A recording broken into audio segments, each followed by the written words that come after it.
Enquanto a minha sogra ajudava a amante do meu marido a escolher um fato de banho de 400 euros com o meu cartão de crédito, eu estava sentada no meu gabinete a cancelar todas as contas que ela tanto adorava.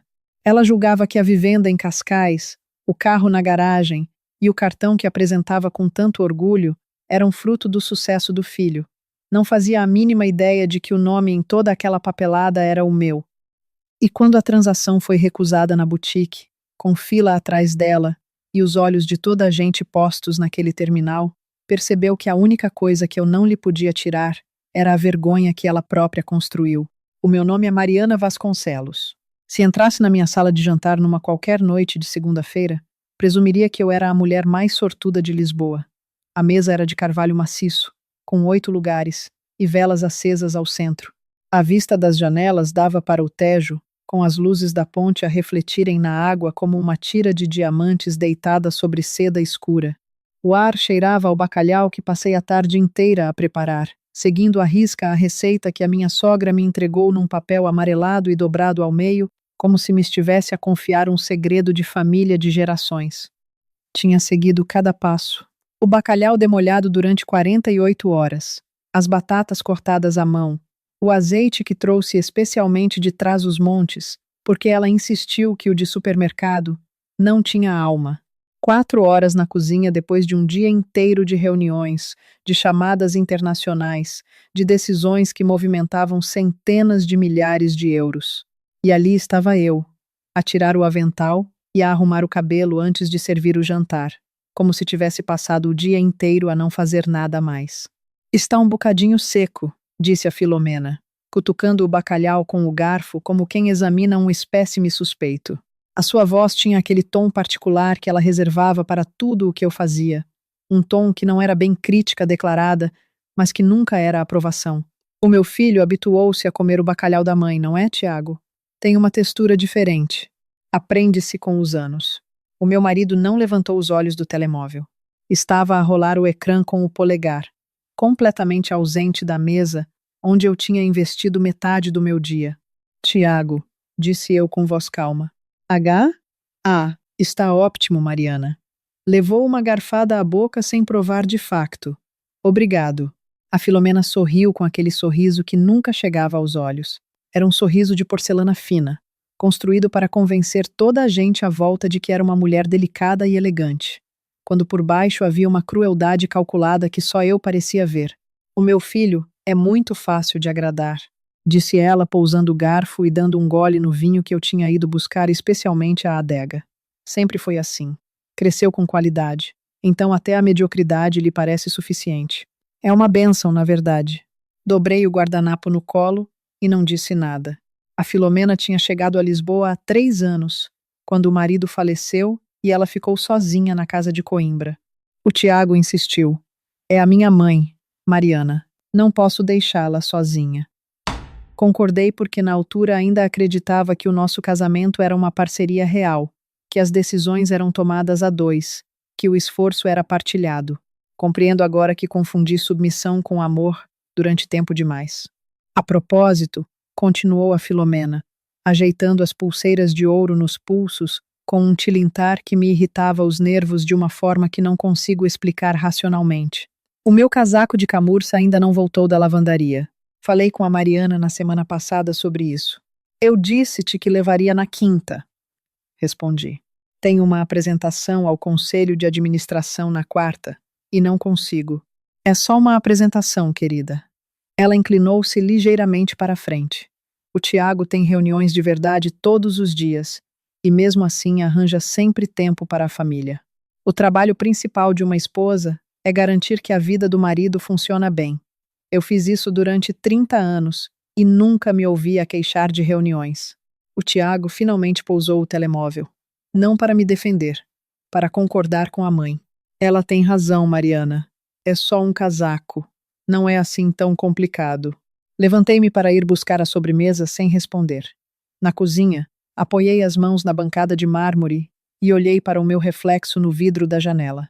Vi uma mulher de 37 anos, de blusa de seda azul marinha, cabelo preso, que tinha passado o dia inteiro a gerir uma empresa de arquitetura e design com escritórios em Lisboa, Porto e Londres, que tinha assinado nessa tarde um contrato com um promotor imobiliário no valor de 1.200.000 euros, que tinha construído tudo aquilo, cada tijolo do seu sucesso, com o trabalho das suas mãos, e que estava agora a ir buscar a sobremesa, enquanto a sogra criticava o bacalhau e o marido verificava mensagens no telemóvel.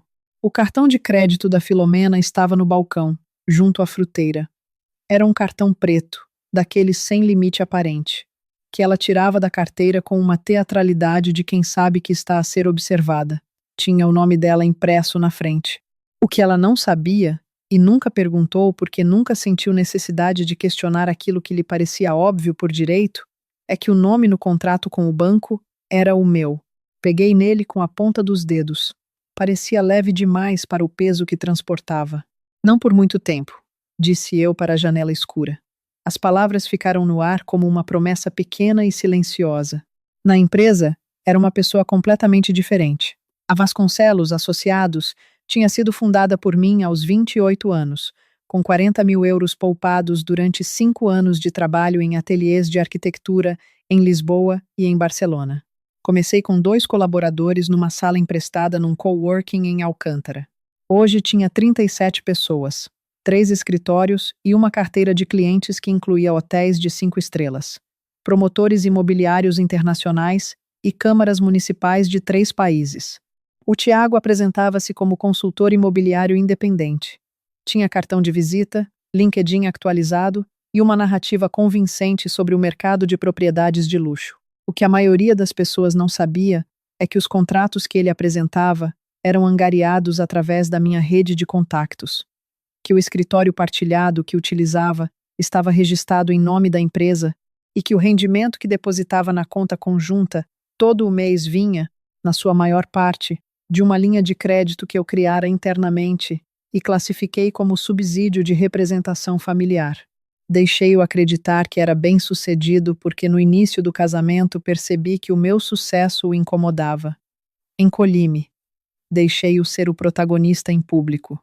Tratei tudo o que era meu como se fosse invisível, como se o meu trabalho fosse uma extensão doméstica da vida dele, e não a fundação de tudo aquilo que os dois partilhavam. Fui completamente idiota. Mas isso descobri depois. O sinal de que alguma coisa estava errada chegou não de uma vez, mas aos poucos, como água que vai entrando por uma fresta antes de inundar o compartimento. Comecei a notar os padrões nos extractos bancários. Era um hábito profissional, não paranoia conjugal. Analiso números todos os dias. E os números do cartão da Filomena começaram a contar uma história que eu não tinha pedido para ouvir. Às sextas-feiras. Era sempre às sextas-feiras. Restaurantes que eu conhecia como lugares para casais. Spas em hotéis boutique em Cascais e em Sintra.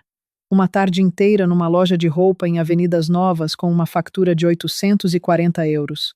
Outra sexta-feira. 1.200 num resort no Estoril. Sempre às sextas.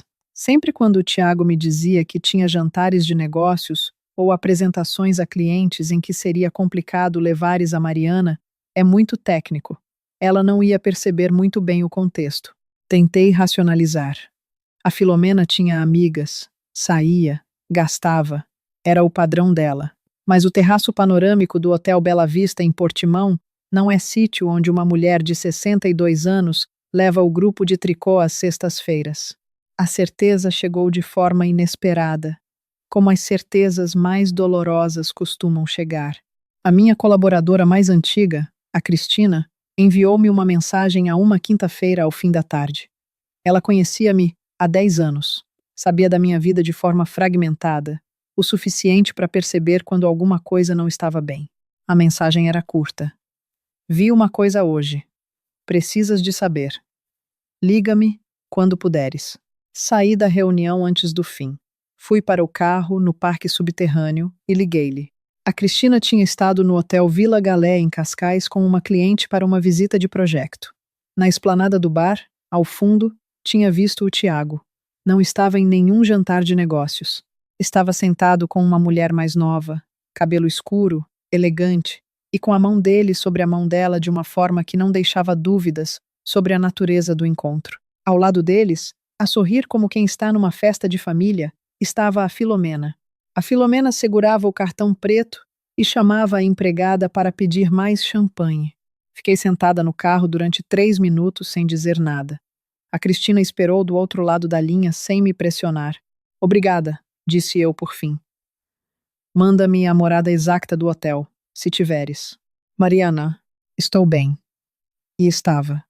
Não havia lágrimas, não havia o tipo de colapso que se esperaria de uma mulher que acabava de confirmar o que no fundo já sabia há meses. O que havia era uma clareza muito fria e muito nítida, como o ar depois de uma trovoada forte. Estou muito bem. Desliguei. Abri o portal de gestão das contas da empresa no telemóvel. Naveguei até ao histórico do cartão suplementar emitido em nome de Filomena Rodrigues. Identifiquei o dia, a hora, o estabelecimento.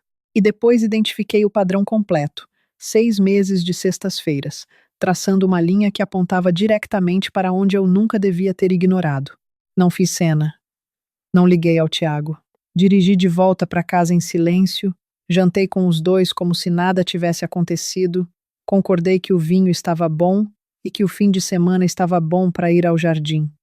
Nessa noite, enquanto o Tiago dormia, sentei-me no escritório que tinha em casa, abri o computador e escrevi no topo de uma página em branco 3 palavras: projeto, saldo, 0. A minha mão não tremeu uma única vez. Na manhã seguinte, fui trabalhar como se fosse um dia qualquer. Vesti o fato cinzento que uso para as reuniões importantes, tomei o café em pé na cozinha enquanto o Tiago ainda dormia e saí de casa com a pasta debaixo do braço e a cabeça completamente organizada. Havia uma diferença fundamental entre lidar com aquilo como uma mulher traída e lidar com aquilo como a fundadora e diretora executiva de uma empresa. A mulher traída chora, confronta, implora por explicações que nunca chegam a satisfazer. A diretora executiva identifica a exposição ao risco, avalia os ativos e executa uma estratégia de saída limpa. Escolhi ser a segunda. Não porque não sentisse nada, mas porque já tinha aprendido, a muito custo, que as emoções em bruto são o instrumento mais eficaz que alguém pode usar contra nós. A primeira coisa que fiz quando cheguei ao escritório foi fechar a porta e ligar ao meu advogado. O Dr. Henrique Barroso era um homem de 60 anos, especializado em direito da família e em litígios comerciais, que conhecia a minha empresa desde o início. Era discreto com a qualidade de quem foi treinado para guardar segredos de pessoas com muito a perder. Expliquei-lhe a situação em 12 minutos, sem exageros dramáticos, com os factos organizados por ordem cronológica. Quando terminei, houve uma pausa breve do outro lado da linha. Tens o acordo pré-nupcial, disse ele. Não era uma pergunta. Tenho. Assinado há 8 anos, com cláusula de separação total de bens e penalização em caso de infidelidade documentada. O Tiago leu-o antes de assinar? Recordei o dia em que lhe estendi os papéis. Ele tinha folheado as páginas com um ar levemente entediado e assinado no fim com a descontração de quem não acredita que algum dia aquilo vá ser necessário. Não creio que tenha passado da primeira página, disse eu. O Dr. Barroso fez um som que podia ser aprovação ou alívio profissional. Muito bem. Começa a reunir documentação. Extractos bancários, relatórios de vigilância se tiveres, registros de utilização do cartão suplementar. Quanto mais completo, mais rápido e mais limpo. Já comecei. Sabia que ias dizer isso. Ouvi-o abrir uma agenda. E a sogra?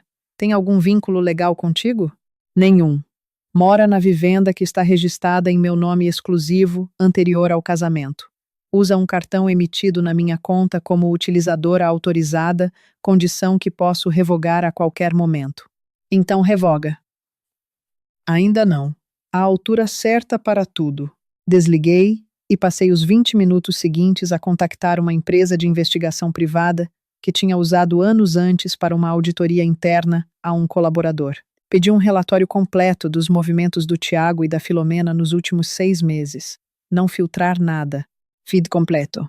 Depois disso, abri o portal bancário e observei o cartão da Filomena durante um momento. Limite de crédito: 75.000 euros. Saldo utilizado nesse mês: 8.300. Data do próximo ciclo de facturação: 18 dias.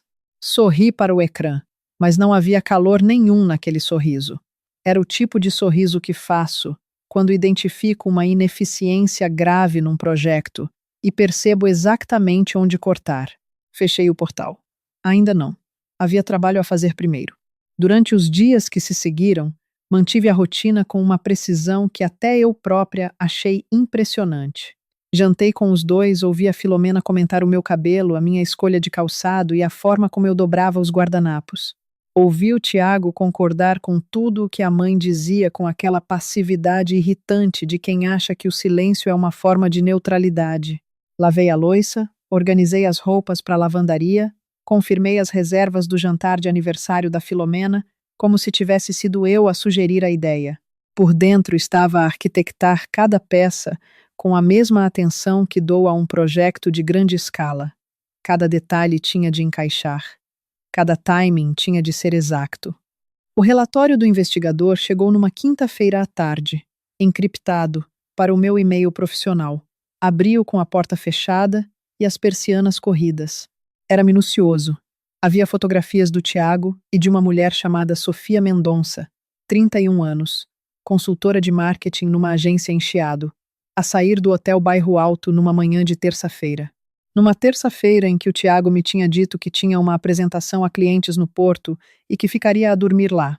Havia imagens deles num restaurante na Comporta, num fim de semana em que eu estava em Londres a fechar um contrato. Havia um vídeo gravado através da janela de um café no Príncipe Real, onde a Filomena e a Sofia estavam sentadas a uma mesa pequena, a rir, com as cabeças próximas como duas velhas amigas. O áudio captado pelo investigador era nítido o suficiente para ser indesmentível. Não precisas de te preocupar com a Mariana, dizia a Filomena, a voz baixa mas segura, com o tom de quem está a gerir uma situação que tem completamente sob controlo. Ela está demasiado ocupada com o trabalho dela para prestar atenção. É sempre assim, com estas mulheres de carreira. Vivem para a empresa e depois admiram-se quando o marido procura companhia noutro sítio.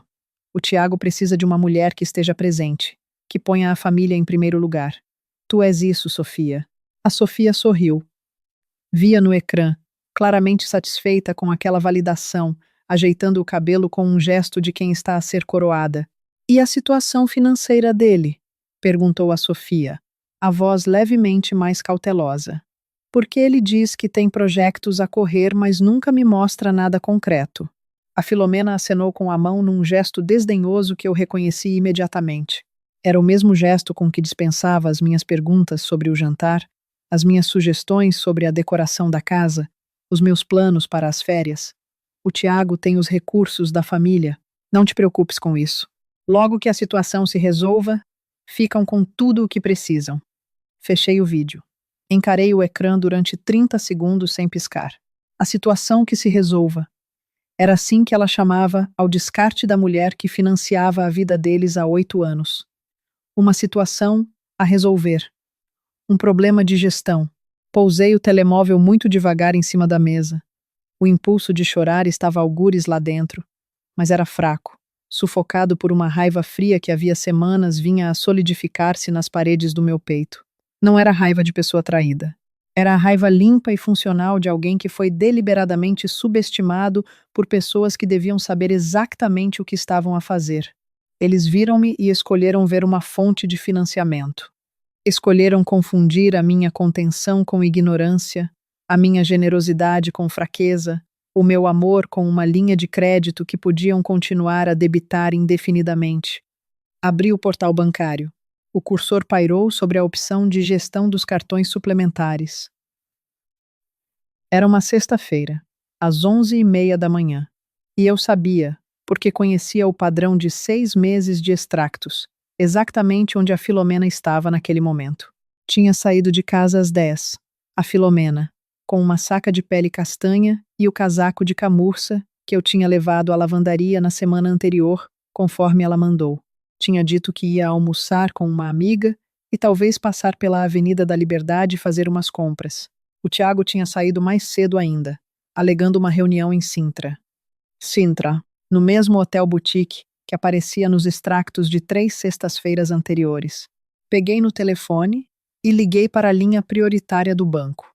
Serviço ao cliente Nova Conta Premium, boa tarde. Em que posso ajudá-la? Boa tarde. Sou Mariana Vasconcelos, titular da conta principal. Preciso de fazer uma alteração imediata nos utilizadores autorizados. Claro, senhora Vasconcelos.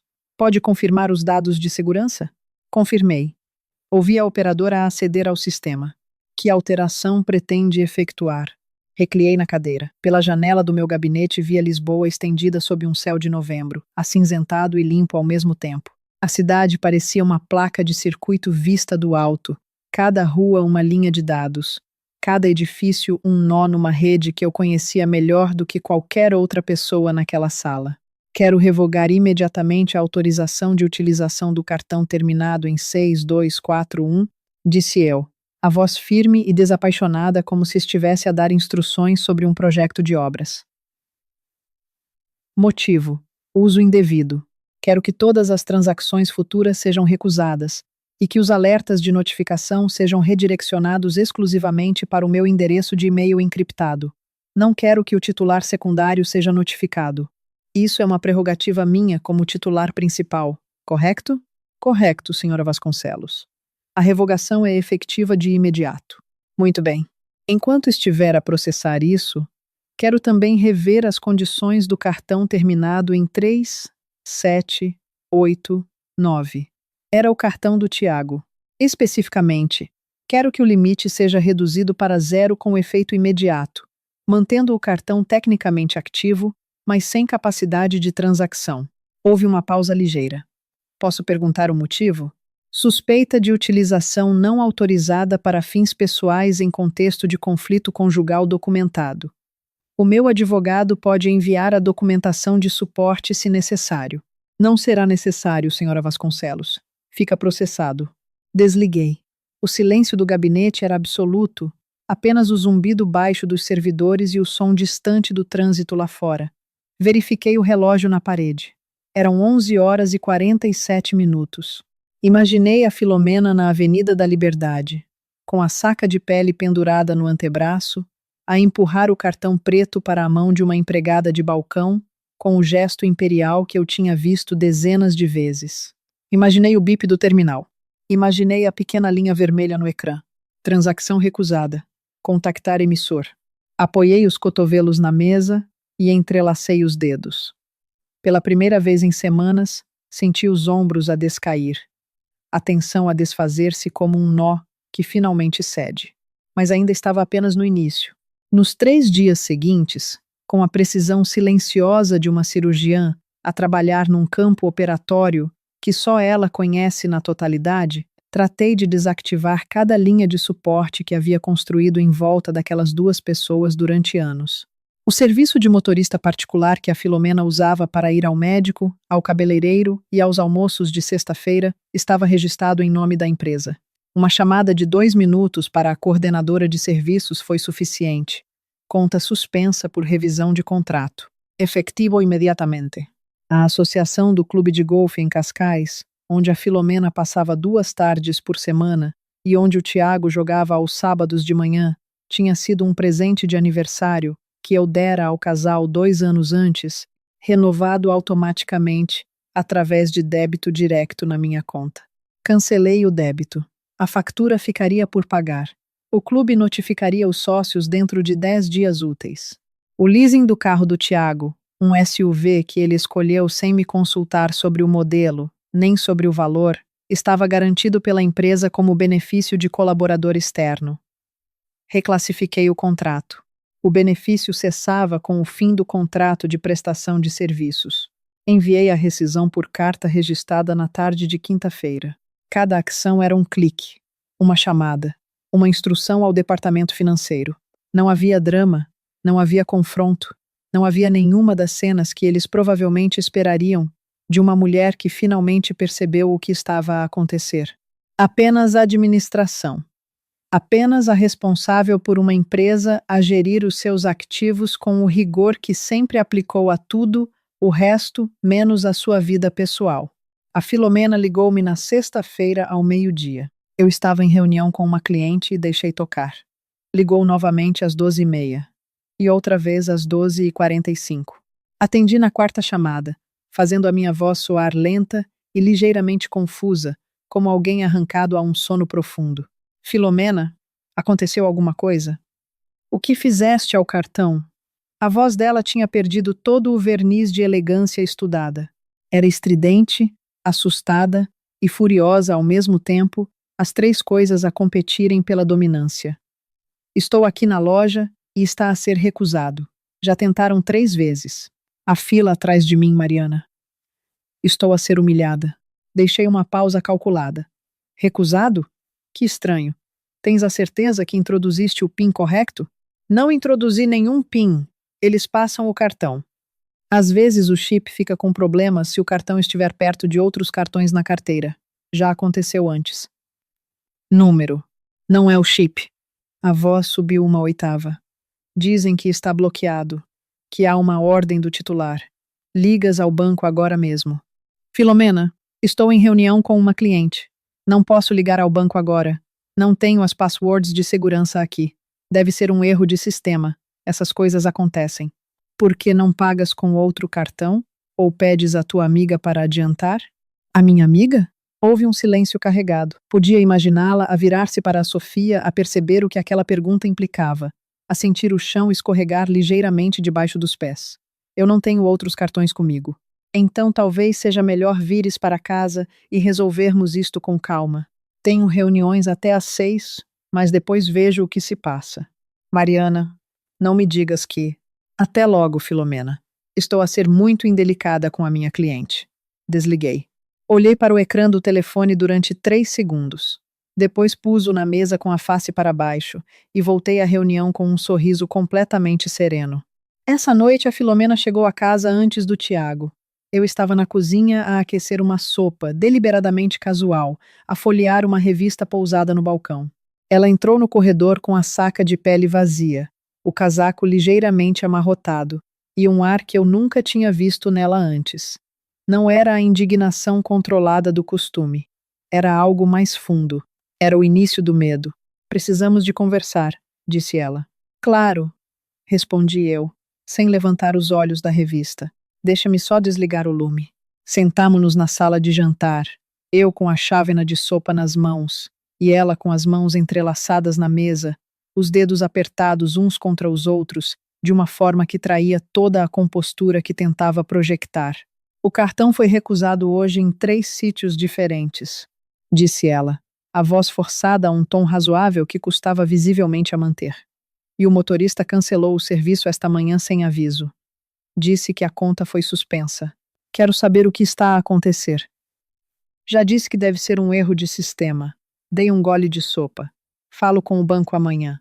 Amanhã. Ela repetiu a palavra como se tivesse um sabor amargo. Mariana, tenho o almoço da associação na segunda-feira e o médico na terça. Não tenho forma de me deslocar, nem de pagar nada. Isso não é um erro de sistema. Isso é uma decisão. Pousei a chávena muito devagar. Olhei para ela pela primeira vez desde que me sentei. Nos 3 anos que vivemos sob o mesmo teto, tinha aprendido a ler cada nuance da sua expressão, cada microvariação no seu tom de voz. Sabia quando estava a fazer performance para visitas e quando estava genuinamente desconcertada. Naquele momento estavam as 2 coisas ao mesmo tempo, e havia por baixo de tudo uma camada de consciência, fina mas visível, de que alguma coisa mudara de forma irreversível. Filomena, disse eu com uma calma que senti vir de um lugar muito fundo e muito sólido dentro de mim. Vou falar com o banco amanhã. Ela abriu a boca para insistir, mas nesse momento, a porta da entrada abriu e o Tiago entrou. Vinha de fato, a gravata afrouxada, o ar de quem teve um dia longo. Quando nos viu sentadas à mesa com aquela tensão entre nós, parou por uma fração de segundo, o instinto a dizer-lhe que alguma coisa estava diferente, sem conseguir identificar exatamente o que. Tudo bem? Perguntou ele, a voz levemente cautelosa. Tudo, disse eu. Levantei-me e levei a chávena para a cozinha. O jantar está no forno. 20 minutos. Nessa noite não dormi muito, mas não foi por inquietação.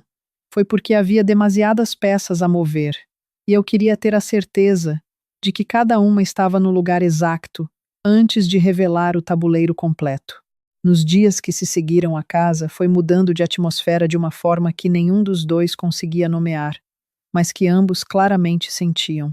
O ar-condicionado, que normalmente a Filomena mandava regular para uma temperatura que eu achava fria demais, parou de responder ao comando dela, porque eu tinha transferido o controle do sistema domótico exclusivamente para o meu telemóvel.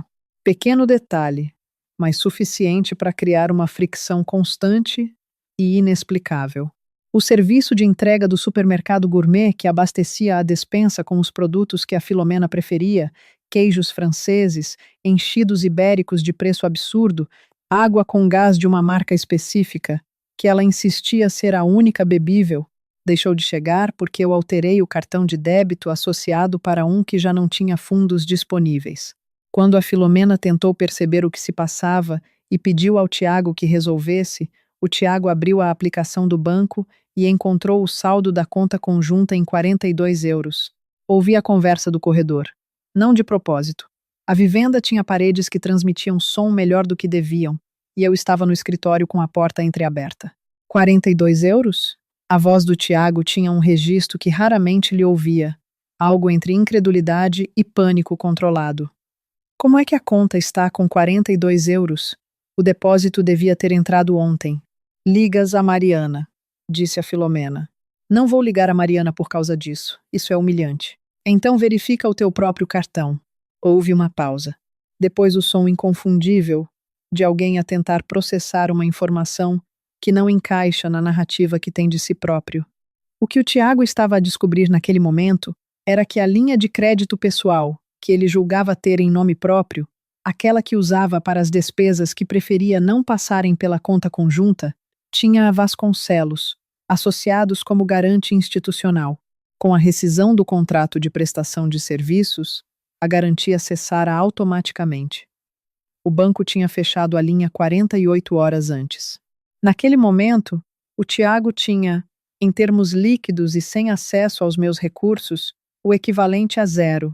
Não houve confronto direto nessa noite. Houve um jantar silencioso em que os três fingimos que tudo estava normal, com o esforço visível de pessoas que sabem que o chão debaixo dos pés está a rachar. Mas optam por não olhar para baixo. A Filomena comentou que a sopa estava fria. O Tiago verificou o telemóvel mais vezes do que o habitual. Eu comi com apetite genuíno pela primeira vez em semanas. A verdadeira ruptura aconteceu 3 dias depois, numa noite de terça-feira, quando o Tiago chegou à casa mais cedo do que o esperado. Eu estava no escritório, ao telefone com o Dr. Barroso, a rever os últimos detalhes da documentação, quando ouvi a porta da entrada. Desliguei a chamada. Ouvi os passos no corredor, lentos e pesados, de uma forma diferente do usual. Quando o Tiago entrou no escritório, tinha o mesmo ar que eu imaginava que teria um homem que acabou de ver o seu carro a ser rebocado da garagem. Porque era exatamente isso que tinha acontecido. A equipa que eu enviara tinha ido buscar o SUV às 5 da tarde. O Tiago estava a chegar de táxi. "Onde está o meu carro?" perguntou ele. A voz era baixa, tensa, com uma qualidade vibratória que normalmente precederia uma explosão. "É um veículo da empresa", disse eu, sem levantar os olhos do computador. Com o fim do contrato de prestação de serviços, o benefício cessou. Enviei carta registrada na semana passada. "Que carta? Que contrato? Que prestação de serviços?" Ele deu um passo para dentro do escritório. "Eu sou o teu marido, Mariana. Não sou um fornecedor a quem manda as cartas registradas." Então, pus o computador em modo de suspensão. E olhei para ele. Olhei para o homem com quem me tinha casado 8 anos antes, que era inteligente quando queria ser, que tinha momentos genuinamente generosos e que, em algum ponto, algures, no meio de uma vida confortável que eu construí para os dois, tinha decidido que a generosidade era uma fragilidade a explorar. "Tiago", disse eu, "senta-te." "Não me vou sentar." "Como quiseres." Abri a gaveta do lado direito da secretária e tirei o envelope pardo que tinha preparado 2 dias antes. Pus-o na superfície da secretária, sem o empurrar na direção dele. "Abre isso." Ele fitou o envelope.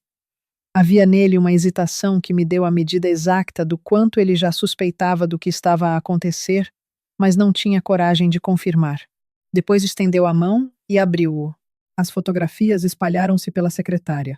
Não eram tantas como as que eu tinha no relatório completo. Escolhi as mais claras e as mais indesmentíveis. Tantas como as que eu tinha no relatório completo, escolhi a sair do hotel. O Tiago e a Sofia, no restaurante da Comporta.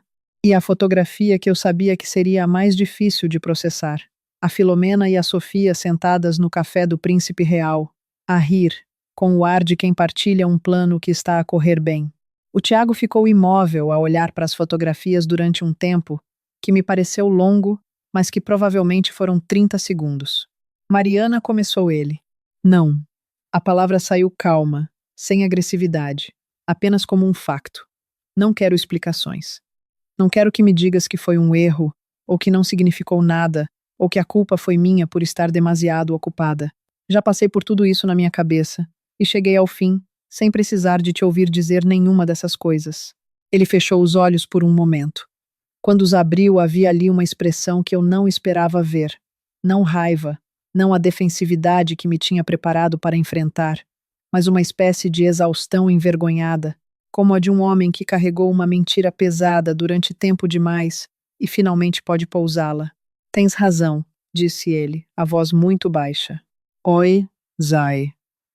Não sei como. Tiago. Interrompi-o com suavidade. Há uma cópia do nosso acordo pré-nupcial nesse envelope, debaixo das fotografias. Sugiro que leias, desta vez, até ao fim. Ele tirou o documento. Vi os olhos a percorrer as primeiras linhas, depois a abrandar quando chegou às cláusulas sobre separação de bens, depois a parar completamente na cláusula 7,2, aquela sobre infidelidade documentada. A cor saiu-lhe do rosto de uma forma tão gradual e tão completa que pareceu um efeito especial. A vivenda, começou ele, é minha desde 2014, 4 anos antes de nos casarmos. Está no documento. A empresa nunca teve nada a ver contigo legalmente.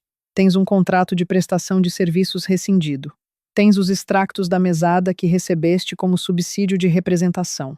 Tens o relatório do teu portfólio de investimentos que perdeu 90% do valor em 2020 e que eu cobri, sem te dizer nada porque achei que te poupava a vergonha. O silêncio que se instalou foi diferente dos outros silêncios que tínhamos tido naquela casa. Era um silêncio de reconhecimento. Era o silêncio de alguém que finalmente vê a dimensão completa de uma coisa que escolheu não ver durante anos. A Filomena apareceu na porta do escritório. Não sei há quanto tempo estava ali. Pelo ar que tinha, o suficiente para ter ouvido a maior parte da conversa. O seu rosto estava numa composição estranha, raiva e medo a disputarem o território. Isto é um abuso, disse ela, a voz tensa. Estás a usar o dinheiro como arma porque não és capaz de resolver os teus problemas de casamento como uma adulta. Olhei para ela com uma tranquilidade que senti ser completamente genuína. Não havia em mim nenhum desejo de a humilhar, nenhuma satisfação sádica, nenhuma necessidade de ver o seu desconforto prolongar-se. Havia apenas uma clareza muito simples sobre o que era verdade e o que tinha deixado de o ser. Filomena, disse eu, senta-te. Tenho algumas coisas a dizer-vos a ambos, e prefiro dizê-las, uma vez apenas. Cam. Ela não se sentou.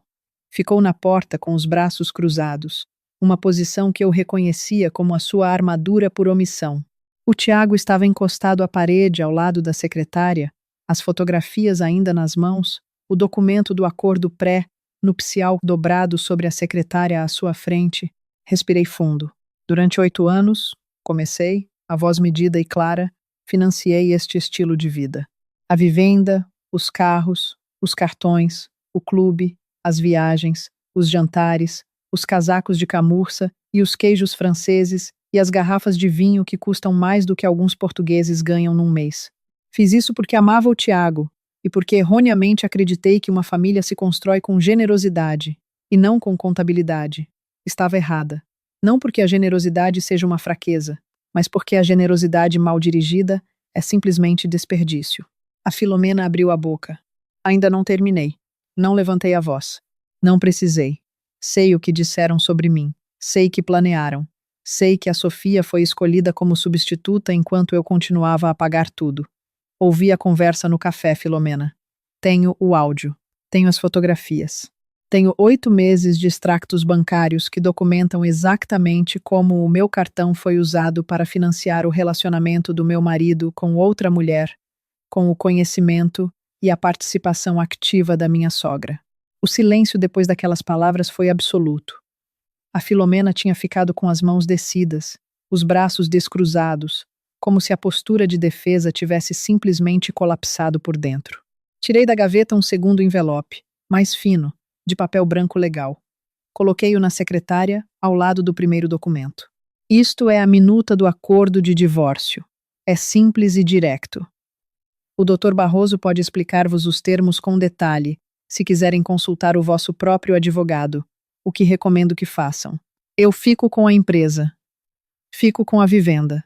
Fico com todos os ativos anteriores ao casamento e com os adquiridos pela empresa durante o casamento, que nos termos do pré-nupcial são de separação total. O Tiago olhou para um envelope como quem olha para um objeto que não sabe se deve tocar. E eu? Perguntou ele. A pergunta era pequena, quase infantil, completamente desprovida da arrogância habitual. Tens a tua liberdade, disse eu. E tens a dívida do portfólio de investimentos que formalmente ainda está registrado em teu nome. Se assinares o acordo esta semana, concordando em desocupar a vivenda em 7 dias e renunciando a qualquer litígio futuro, darei um pagamento único de rescisão de 35 mil euros. É mais do que qualquer tribunal te daria com o pré-nupcial e as provas que tenho. 35 mil euros? A voz da Filomena recuperou momentaneamente parte do seu antigo volume. Depois de 8 anos? Isso é uma esmola. Isso é. Filomena. O Tiago disse o nome da mãe com uma firmeza que me surpreendeu genuinamente. Era a primeira vez em 8 anos que o ouvia usar aquele tom com ela. Para. Ela ficou a olhar para o filho como se ele tivesse dito alguma coisa num idioma que não reconhecia. Para. Repetiu ele, mais baixo. Por favor. Olhou para mim. Havia nos olhos dele algo que não era pedido de perdão nem tentativa de manipulação. Era simplesmente reconhecimento. O tipo de reconhecimento doloroso que acontece quando uma pessoa finalmente se vê com clareza suficiente para não gostar do que está a ver. Vou precisar de alguns dias, disse o Tiago. Tens até sexta-feira, respondi eu. O doutor Barroso está disponível amanhã de manhã, se quiserem rever os termos, com um advogado vosso presente. Levantei-me. Era o gesto que encerrava a reunião. Na empresa, aprendi que a pessoa que se levanta primeiro é a pessoa que controla o ritmo da conversa. Peguei no meu computador, na minha chávena de chá que estava fria, e caminhei em direção à porta. Mariana. A voz do Tiago parou-me, mas não me fez voltar completamente. Fiquei de lado, a olhar para a parede do corredor. Sabes que te amei, disse ele. Considerei a frase durante um momento. Analisei-a com a atenção que ela merecia. Eu sei, disse eu. Mas amor não é uma licença, Tiago. É uma responsabilidade. E tu falhaste nessa parte. Saí do escritório e fui para o quarto de hóspedes no primeiro andar, aquele com a fechadura que eu mandara reforçar discretamente 3 semanas antes. Fechei a porta. Sentei-me na beira da cama no escuro por alguns minutos, apenas a respirar, a deixar o silêncio instalar-se à volta de mim como água que se nivela depois de uma pedra ser atirada. Não estava bem, mas estava inteira. E naquele momento percebi que essas duas coisas podiam existir ao mesmo tempo, sem que uma anulasse a outra. Os dias seguintes foram estranhos da forma particular, em que são estranhos os períodos de espera, quando já se tomou uma decisão irreversível, mas os seus efeitos ainda não se manifestaram completamente no mundo visível. A casa funcionava, mas com uma qualidade diferente, como um relógio que ainda marca as horas, mas ao qual já se tirou a corda e que vai abrandando imperceptivelmente até parar. A Filomena deixou de fazer comentários ao jantar. Não porque tivesse chegado a qualquer tipo de paz interior, isso eu sabia que não tinha acontecido, mas porque sem os instrumentos habituais, sem o cartão, sem o motorista, sem a confirmação tácita do Tiago de que as suas opiniões eram a norma da casa, a performance simplesmente perdera a audiência. Sentava-se à mesa, comia e olhava para o prato com o ar de alguém que está a calcular mentalmente uma saída que ainda não encontrou. O Tiago tinha tentado contactar a Sofia. Eu sabia porque os registros do telemóvel partilhado do plano de telecomunicações da empresa, que ainda não havia cancelado deliberadamente, mostravam as chamadas. 6 chamadas em 2 dias. A Sofia não atendeu nenhuma. Respondera apenas a uma mensagem de texto. E a resposta tinha sido curta o suficiente para ser lida como uma despedida. Preciso de tempo para pensar. Não me contactes por agora. Quando uma relação paralela depende de alguém que financia o estilo de vida de ambos, perde toda a romantização assim que o financiamento cessa. Não era crueldade da minha parte observar isso. Era apenas a lógica elementar dos sistemas que dependem de uma única fonte de energia. Na quinta-feira à tarde, recebi uma chamada do Dr. Barroso. O advogado deles contactou-me esta manhã, disse ele. O tom era o de quem tem boas notícias, mas prefere entregá-las sem exageros. Querem negociar os termos. Que termos? Pedem 45 mil em vez de 35. E um prazo de 14 dias para desocupar, em vez de 7. Fiz uma pausa de 2 segundos apenas para não parecer que havia decidido antes de pensar, o que era rigorosamente verdade. Não, 35 e 7 dias como proposto. Se não assinarem até amanhã ao fim do dia, prosseguimos com a auditoria forense e o litígio completo. O advogado deles sabe o que isso implica em termos de exposição pública. Já lhes disse isso. Então já sabe a minha resposta. Houve um silêncio breve. Mariana, só para confirmar, o apartamento em Setúbal continua na proposta? O apartamento em Setúbal era um T2 que eu possuía desde os tempos em que investia em imobiliário como estratégia de diversificação de ativos. Estava vazio há 2 anos, com renda pré, paga por 6 meses como parte das condições que eu havia incluído unilateralmente na proposta. Não era Cascais. Não era o tipo de sítio onde a Filomena alguma vez imaginou viver. Mas era limpo, era seguro e era infinitamente melhor do que as alternativas que eles tinham sem os meus recursos. Continua, disse eu. Mas só se assinarem amanhã. Desliguei e voltei ao trabalho. Havia um projeto de reabilitação de um edifício pombalino no bairro Alto para apresentar na semana seguinte e eu precisava de rever as plantas com a equipa de estruturas antes do fim do dia. A vida da empresa continuava com a indiferença produtiva e magnífica de qualquer coisa que foi construída sobre fundações sólidas e que por isso não treme quando há vento. A assinatura aconteceu na tarde de sexta-feira, na sala de conferências do escritório do Dr. Barroso, no Marquês de Pombal. Eu cheguei 15 minutos antes, como sempre. Vesti o fato azul escuro que uso quando preciso de estar completamente dentro da minha versão profissional de mim mesma. Aquela que não hesita, que não se deixa distrair por sentimentalismos, que vê o quadro completo e age em conformidade. O Tiago e a Filomena chegaram juntos, como era de esperar. Vinham acompanhados por um advogado jovem que eu não conhecia, com um ar ligeiramente desconfortável de quem percebeu tarde demais que aceitou um caso complicado. A Filomena usava o casaco de camurça que eu tinha levado à lavandaria semanas antes. Dei por mim a reparar nesse pormenor e depois a decidir conscientemente não lhe atribuir nenhum significado. Sentámo-nos. O Dr. Barroso apresentou os documentos com a eficiência seca que o caracterizava. O advogado deles fez algumas perguntas técnicas sobre a cláusula de confidencialidade.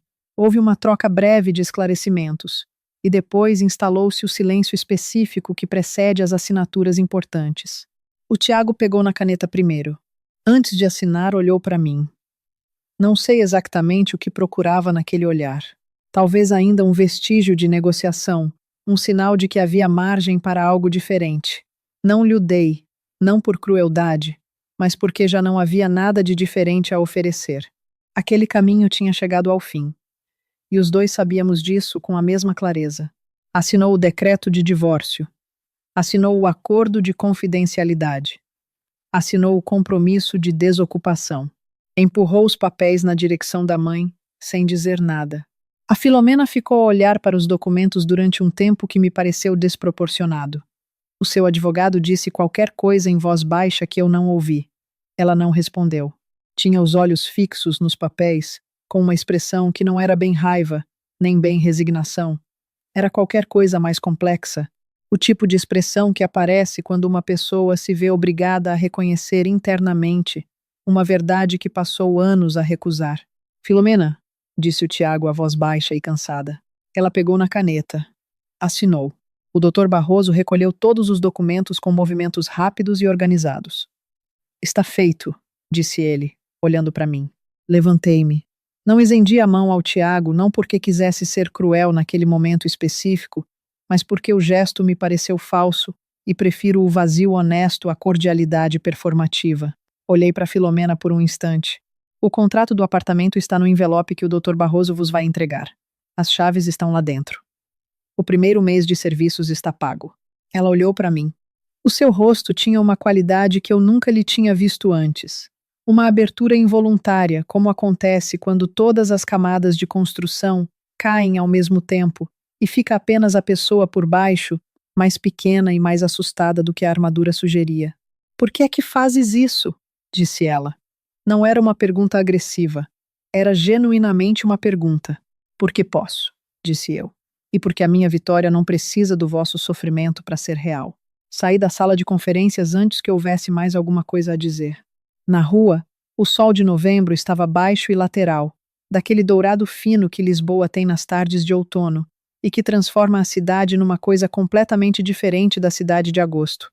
Caminhei um quarteirão sem destino específico, apenas a sentir o frio limpo no rosto, a deixar o ar entrar e sair dos pulmões, com a regularidade de quem acabou de soltar um peso que carregava há tempo suficiente para já não se lembrar exatamente de como era não o ter. O telemóvel vibrou. Era a Cristina, uma mensagem curta. Como correu? Respondi com 2 palavras. Está feito. Ela mandou de volta um coração, pequeno, sem drama. Era o suficiente. Os 7 dias de desocupação foram uma sequência de sons que eu ouvia do escritório ou da cozinha, sem me aproximar mais do que o necessário. O arrastar de malas pelo corredor de mármore, o ranger das dobradiças dos armários do quarto principal, abertos e fechados em ciclos de triagem. A voz da Filomena em chamadas telefônicas, que ela fazia claramente a amigas e que eu imaginava serem versões editadas e revistas da história.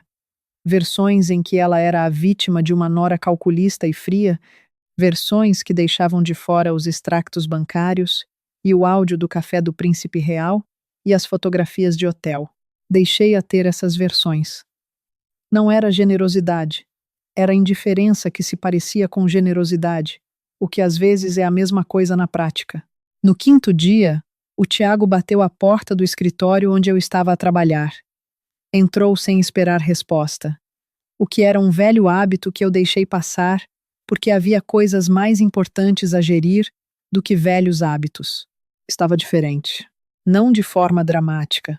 Não havia nenhuma transformação hollywoodesca, mas havia uma qualidade de presença diferente, como se sem o peso da representação constante, ele simplesmente ocupasse menos espaço, de uma forma que, paradoxalmente, o tornava mais real. Posso? Perguntou.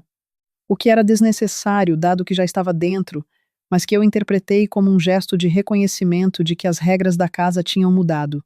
Sam sentou-se na cadeira do lado da secretária, a cadeira onde há anos se sentavam clientes e colaboradores, e olhou para as mãos juntas no colo durante um momento. Quero pedir desculpa, disse ele. Não da forma que pede desculpa porque foi apanhado. Quero pedir desculpa porque estive errado de uma forma que demorei demasiado tempo a ver. Pousei a caneta. Olhei para ele. Sabes o que é mais difícil de perceber? Continuou ele. É que eu via o que fazias. Via a empresa, via o trabalho, via o quanto sustentavas tudo. E em vez de te respeitar por isso, fiquei com ressentimento. Como se o teu sucesso fosse uma acusação ao meu fracasso. E então a minha mãe dava-me uma versão diferente. Uma versão em que eu era o homem da família e tu eras apenas a esposa que trabalhava demasiado, e era muito mais fácil acreditar nessa versão. Fiz silêncio durante alguns segundos. Eu sei, disse eu por fim, e compreendo a mecânica disso. Não significa que te perdoo, Tiago, porque perdoar precisaria de tempo que ainda não passou. Mas compreendo. Ele assentiu. Não pediu mais do que isso, o que me pareceu o sinal mais claro de que havia nele genuinamente alguma coisa diferente daquela noite para aquela tarde. Cuidas de ti, disse ele ao levantar-se. Sempre. Saiu. Ouvi os passos a afastar-se pelo corredor e depois o som da mala a ser arrastada de volta para o quarto. No dia seguinte, pela manhã, quando desci para preparar o café, o corredor estava vazio e limpo. Nenhuma mala, nenhum casaco pendurado no cabide da entrada que não fosse meu, nenhum par de sapatos que não fossem os meus junto à porta. Percorri a casa devagar, com a chávena nas mãos. A sala de jantar estava como sempre, mas diferente, com a qualidade específica dos espaços que recuperaram a sua função original, depois de terem sido usados para outra coisa durante tempo demais. A cozinha cheirava apenas ao café e a nada mais. O closet do quarto principal estava com metade das gavetas vazias, os cabides do lado do Tiago desocupados, os espaços onde a Filomena guardava os seus casacos de inverno, agora apenas ar. Abri a janela da sala. O frio de novembro entrou de uma vez, limpo e direto, com o cheiro a rio que Lisboa tem quando o vento vem de sul. Pousei a chávena no parapeito e fiquei ali de pé durante um momento, a olhar para a água lá ao fundo e para as luzes que ainda estavam acesas naquela hora da manhã, do outro lado do Tejo. A vivenda era minha. Tinha sempre sido minha. Agora era finalmente apenas minha. Fui a bandeja de prata que estava na entrada, aquela onde ficavam as chaves e o correio. Estava quase vazia. Havia apenas um envelope pequeno do banco, aquele que formaliza o encerramento de um cartão suplementar, com o cartão preto no interior dobrado ao meio. Tirei-o. O plástico estava frio e liso, com o nome da Filomena em relevo na frente, e o meu número de conta impresso no verso em letras pequenas, que ela provavelmente nunca leu, porque nunca sentiu necessidade de verificar os detalhes de uma coisa que considerava garantida por direito. Levei-o para a cozinha. Abri a gaveta onde guardo as tesouras de cozinha, as grandes, de lâmina pesada que uso para cortar cartão e embalagens de plástico rígido. Peguei nelas. Segurei o cartão sobre o caixote do lixo de inox que tenho junto ao fogão. A luz da manhã batia no chip dourado e fazia-o brilhar de uma forma quase irônica, como se ainda estivesse a tentar impressionar alguém. Durante 3 anos, aquele retângulo de plástico tinha sido o símbolo de tudo o que estava errado na forma como eu organizei a minha vida. Não porque o dinheiro em si fosse o problema. O dinheiro era apenas dinheiro, uma ferramenta, um recurso que eu sabia criar e gerir melhor do que a maioria. O problema era o que eu tinha deixado aquele cartão representar. Tinha deixado que ele se tornasse a prova de que eu era boa o suficiente para ser usada, mas não importante o suficiente para ser vista. Tinha deixado que ele financiasse a minha própria invisibilidade. Não ia deixar mais nada financiar a minha invisibilidade. Apertei as lâminas. O som foi seco e definitivo. Um estalido limpo que ecoou levemente no silêncio da cozinha. O cartão partiu-se ao meio com a facilidade de qualquer coisa que já não tem poder nenhum. As 2 metades caíram no fundo do caixote, com um tinido leve, quase desapropriadamente pequeno, para o peso simbólico do gesto. Pus as tesouras na gaveta. Fechei-a. Peguei na chávena de café e voltei para a janela da sala. Lisboa estava a acordar lá fora com a sua indiferença habitual e magnífica. Os elétricos, os estivadores no porto, os primeiros turistas com mapas nas mãos e ar de quem ainda não percebeu bem onde está. A cidade não sabia nem ligava ao que havia acontecido dentro daquelas paredes. Continuava a ser exatamente o que sempre foi, uma acumulação de histórias sobrepostas umas às outras, cada uma convicta da sua própria centralidade, cada uma apenas mais uma camada no conjunto. Gostei dessa perspectiva. Havia nela qualquer coisa que me pareceu um antídoto eficaz contra a tentação de dar demasiada importância a qualquer coisa, incluindo ao próprio sofrimento. Nos dias que se seguiram, retomei o ritmo de trabalho com uma concentração que há meses não sentia. Havia qualquer coisa libertadora em ocupar o espaço completo da minha própria vida, sem ter de o gerir em simultâneo com as necessidades e as narrativas de outras pessoas. As manhãs eram minhas desde a primeira chávena de café. Os jantares eram o que eu decidia que fossem, as horas que me apeteciam, com o nível de esforço que eu escolhia aplicar. Se tinha vontade de comer pão com queijo em pé na cozinha, Às 7 da tarde, depois de um dia longo, comia. Se tinha vontade de pedir comida tailandesa e comer no sofá, com um relatório financeiro no colo, fazia isso. Pequenas liberdades. Mas as liberdades pequenas são frequentemente as mais reveladoras do quanto se estava constrangida sem ter dado por isso. A Cristina convidou-me para jantar ao fim da segunda semana. Fomos a um restaurante pequeno em Santos que ela conhecia, com mesas de madeira sem toalha e uma carta de vinhos escrita à mão no quadro. Comemos peixe grelhado e bebemos vinho verde e falamos durante 3 horas sobre tudo e sobre nada, com a facilidade específica das amizades que sobrevivem às versões piores de nós mesmas. A certa altura ela disse, sem me olhar diretamente, a voz casual como quem comenta o tempo: "Estás diferente." Diferente como? Mais presente. Como se estivesses realmente aqui em vez de estares aqui, mas com metade de ti a gerir alguma coisa noutro sítio. Considerei isso. Acho que é exatamente isso, disse eu. Ela levantou o copo. Eu levantei o meu. Não houve nenhum brinde elaborado, nenhuma frase de ocasião. Apenas o som limpo de 2 copos a tocarem-se e o silêncio confortável de 2 pessoas que não precisam de encher o espaço entre elas. Soube do Tiago através do advogado, indiretamente, cerca de 3 semanas depois. Estava a trabalhar num escritório de mediação imobiliária em Cascais, uma posição de entrada, a aprender o negócio de baixo para cima pela primeira vez na vida, sem uma rede de segurança por baixo. O doutor Barroso mencionou isso de passagem, sem ênfase, da forma neutra com que menciona factos sem relevância jurídica imediata. Não senti nada de especial ao ouvir isso, nem satisfação nem pena. Senti a distância tranquila de alguém que desejava genuinamente que a outra pessoa encontrasse o seu caminho, mas que havia percebido que esse caminho não passava por ela. Da Filomena soube de forma mais direta e inesperada. Era uma manhã de dezembro, fria e cinzenta, com aquele tipo de chuva miudinha de Lisboa, que não chega a ser chuva, mas molha na mesma. Eu saía da padaria ao pé de casa com um saco de pão e um jornal quando o telemóvel tocou com um número que não reconheci. Atendi. Mariana. A voz era da Filomena, mas soava diferente. Mais baixa, sem a projeção habitual, sem o barniz de superioridade estudada. Era apenas uma voz. Fiz uma pausa. Filomena. Não vou demorar muito. Houve um silêncio breve, o tipo de silêncio de quem preparou o que vai dizer, mas no momento de dizer percebe que as palavras são inadequadas para aquilo que quer transmitir. Estava a pensar em ti esta manhã. Estava a fazer o pequeno almoço no apartamento e estava a pensar no tempo que passei na tua casa a criticar a tua comida e percebi que nunca uma vez te agradeci por nada. Não disse nada. Deixei o espaço aberto. Sei que não tenho o direito de pedir nada, continuou ela. Sei o que fizemos, o que eu fiz. Participei de uma forma que não tem desculpa razoável.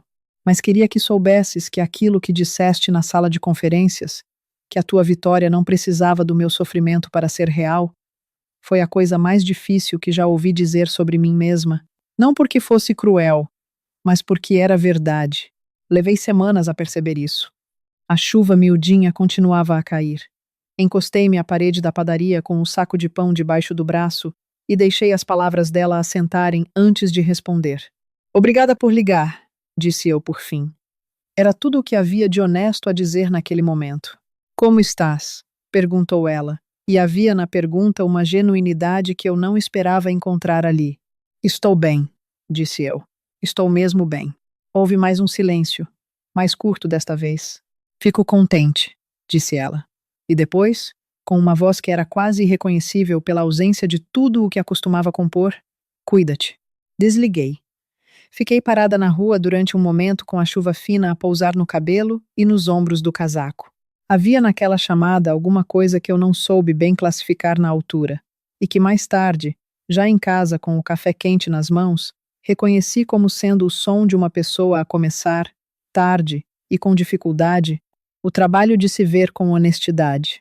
Não era a minha responsabilidade acompanhar esse processo, mas podia reconhecê-lo sem ser afetada por ele, da mesma forma que se pode reconhecer a chuva sem ser obrigada a ficar debaixo dela.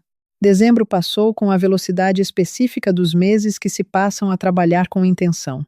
Havia um projeto grande a finalizar, o edifício do bairro Alto, que consumiu as últimas semanas do ano de uma forma que eu encontrei genuinamente gratificante.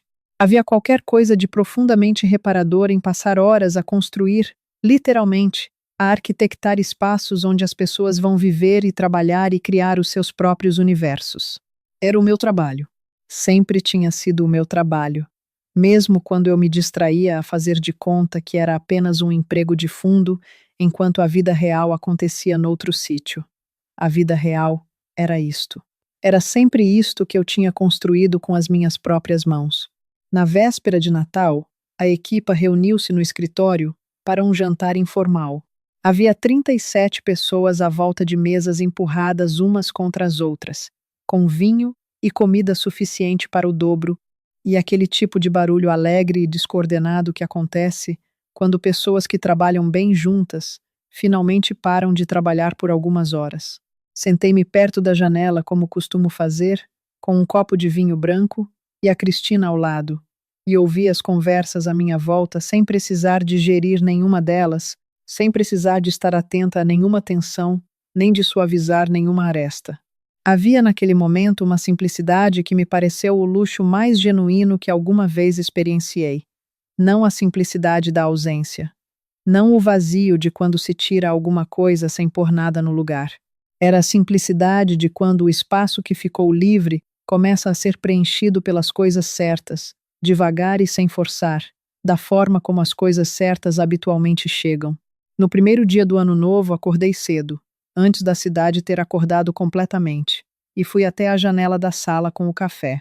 O Tejo estava calmo e cinzento àquela hora, com a luz a começar a entrar pela margem leste, com aquela qualidade específica das manhãs de janeiro, que é completamente diferente de todas as outras manhãs do ano. Pensei na Beatriz, que deu nome à história que ouvi uma vez contar de forma diferente, mas que reconheci como minha em partes essenciais. Pensei em todas as mulheres que passam anos a financiar invisibilidades, a sustentar narrativas que as excluem, a confundir contenção com amor e generosidade com obrigação. Pensei no cartão cortado ao meio no fundo do caixote. Há uma coisa que aprendi naquele ano e que não sei se conseguia ter aprendido de outra forma. É que o poder nunca esteve no cartão. O cartão era apenas um sintoma, uma das muitas formas que o poder pode tomar quando não está a ser reconhecido por quem o detém. O poder estava em mim desde o início. Estava nas fundações que eu construí, nos algoritmos que desenhei, nos edifícios que projetei, nas decisões que tomei sozinha em salas onde ninguém me esperava. Estava ali quando servi bacalhau que foi criticado em mesa posta por mim. Estava ali quando dobrei guardanapos e ouvi dizer que o trabalho principal de uma esposa é garantir que a vida do marido funciona bem. Estava ali quando fingi dormir enquanto calculava cada passo de uma estratégia de saída que executei sem tremer uma única vez. Sempre esteve ali. Eu é que demorei a parar de o emprestar a pessoas que o tomavam como garantido. Dei um gole de café. Lisboa estava a acordar lá fora com a sua indiferença habitual e com a sua beleza habitual, que são a mesma coisa vista de ângulos diferentes. A vivenda era minha. A empresa era minha. Amanhã era minha. E pela primeira vez em muito tempo, eu era completamente minha também. Muito obrigada por ouvirem a minha história. Adorava saber de onde estão a acompanhar. Por isso deixem um comentário com a vossa cidade e os vossos pensamentos sobre o que a Mariana fez. Se gostaram, não se esqueçam de subscrever o canal, deixar um gosto e partilhar com alguém que precise de ouvir uma história assim hoje.